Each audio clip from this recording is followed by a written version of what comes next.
Hello friends, आज की video में हम एक बहुत इम्पॉर्टेंट टॉपिक पर डिस्कशन करने वाले हैं। जी हाँ, जैसा कि आप देख पा रहे हैं, इनकम टैक्स रिटर्न में जीएसटी की जानकारी।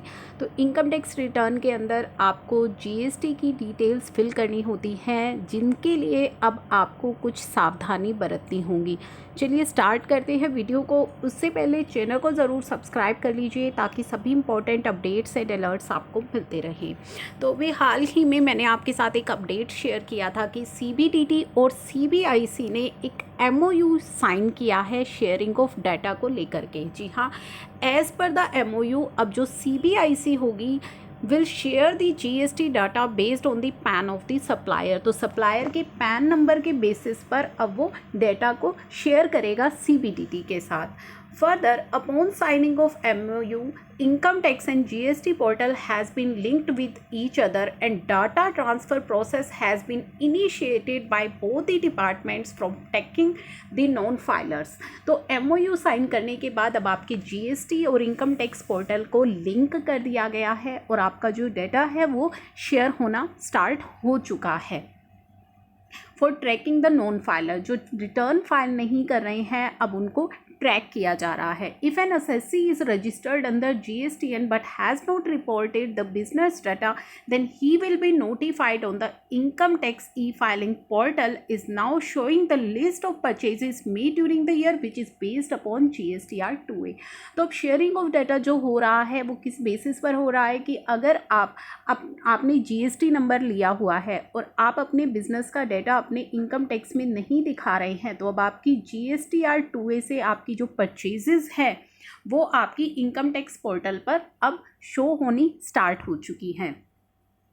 Further, notice under section 142(1) of the Income Tax Act can now be issued by the AO where GST return has been filed but income not reported through ITR। तो अब जो है आपके पास notice आएगा अगर आपने जीएसटी के अंदर तो रिटर्न फाइल की है प्रॉपरली, लेकिन अपनी इनकम टैक्स रिटर्न के अंदर आपने वो इनकम शो नहीं की है। अभी हम डिस्कस भी करेंगे कि कौन सी रिटर्न में कहाँ पे आपको जीएसटी की जो इन्फॉर्मेशन है वो दिखानी होती है।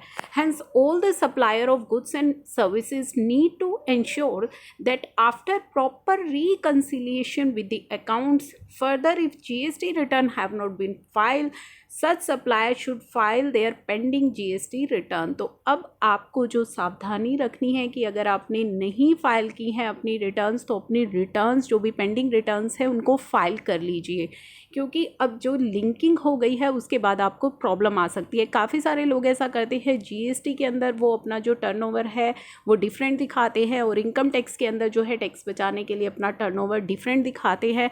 तो ऐसे जो लोग हैं उनके पास अब नोटिस आने शुरू होंगे डिपार्टमेंट से, क्योंकि जैसा कि मैंने स्टार्टिंग में ही आपको बताया है एक MOU साइन हो गया है ट्रांसफरिंग ऑफ डाटा के। और काफ़ी सारे लोगों का जो ई कंप्लेंट्स पोर्टल है आप वहाँ पे जा कर के देख पाएंगे कि GSTR 2A की जो आपकी परचेजेस है वो ई कंप्लेंट्स पोर्टल पर अब रिफ्लेक्ट हो रही हैं। नाउ अब हम बात करेंगे जीएसटी डिस्क्लोजर इन इनकम टैक्स रिटर्न। तो कहाँ पे आपको जीएसटी का जो डाटा है वो शो करना होता है। Those assesses who have business income and file their return ITR 3 to ITR 7 need to ensure that their income tax return and GST return correlate and should prepare reconciliation statement to avoid future issues during audit।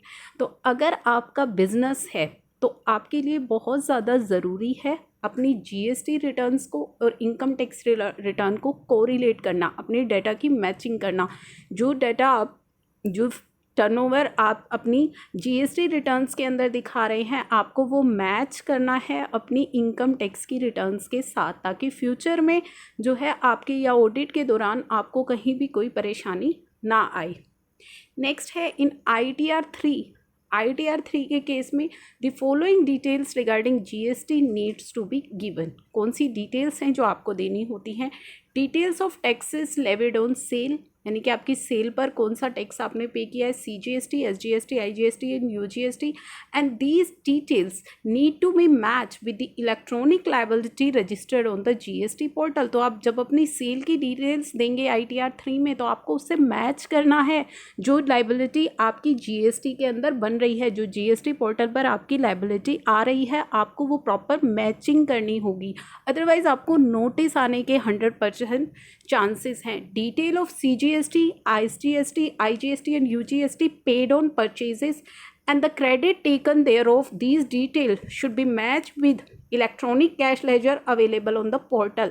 तो purchase पर आपने जो CGST, IGST, SGST जो tax पे किए हैं और उनका जो क्रेडिट लिया है, उसको भी अब आपने अपनी क्रेडिट लेजर के साथ मैच करना है। जो GST के अंदर आपकी क्रेडिट लेजर है उसके साथ आपको मैचिंग करनी है, प्रॉपर आपको रिकन्सिलिएशन प्रिपेयर करनी है। प्रॉपर मैचिंग करने के बाद ही अपनी GST रिटर्न और इनकम टैक्स रिटर्न को फाइल करना है।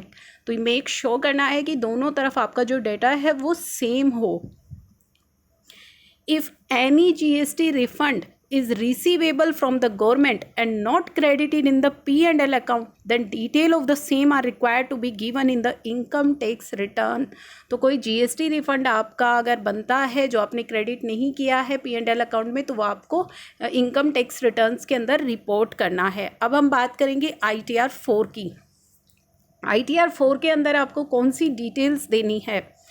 Taxpayer are required to furnish GST registration number in the income tax return. तो आपको अपना GST नंबर जो है वो अपनी इनकम टैक्स रिटर्न के अंदर देना है। Taxpayer is required to provide turnover and gross receipt under GST as mentioned in the GST return. These details can be taken by taxpayer from the GSTR1 filed by them। तो आपका जो turnover है, आपकी जो gross receipt है, उसकी reporting आपको करनी है, जो आप अपनी GSTR1 से मैच कर सकते हैं। तो जब आप ये अपनी इंफॉर्मेशन फिल करें इनकम टैक्स रिटर्न के अंदर, तो मेक श्योर कि पहले आप अपनी GST पोर्टल पर जो डेटा है उससे मैच कर लें, उसी के बाद ही आप इनकम टैक्स रिटर्न के अंदर ये इंफॉर्मेशन फिल करें। तो ये इम्पॉर्टेंट इन्फॉर्मेशन है आपके साथ जो मैंने डिस्कस करी है कि जब आप अपनी इनकम टैक्स रिटर्न को फाइल करने बैठे तो आपके लिए सबसे इम्पॉर्टेंट काम क्या होना चाहिए कि आप अपना जो GST रिटर्न का डाटा है उसको एक बार प्रॉपरली मैच कर लें, रिकंसाइल कर लें, तभी आप इनकम टैक्स रिटर्न के अंदर अपनी इन्फॉर्मेशन को फाइल कीजिएगा। अदरवाइज़ आपके पास नोटिस आने के बहुत ज़्यादा 100% चांसेस है कि आपके पास नोटिस आ सकता है और ऑडिट के दौरान भी आपको ये प्रॉब्लम फेस करनी पड़ सकती है। तो ये थी इम्पॉर्टेंट इन्फॉर्मेशन। बाकी लोगों के साथ भी शेयर ज़रूर करते रहिएगा इस तरह के इम्पॉर्टेंट वीडियो, और चैनल को ज़रूर सब्सक्राइब कीजिएगा ताकि सभी इम्पॉर्टेंट अपडेट्स एंड अलर्ट्स आपको मिलते रहें। Thank you for watching.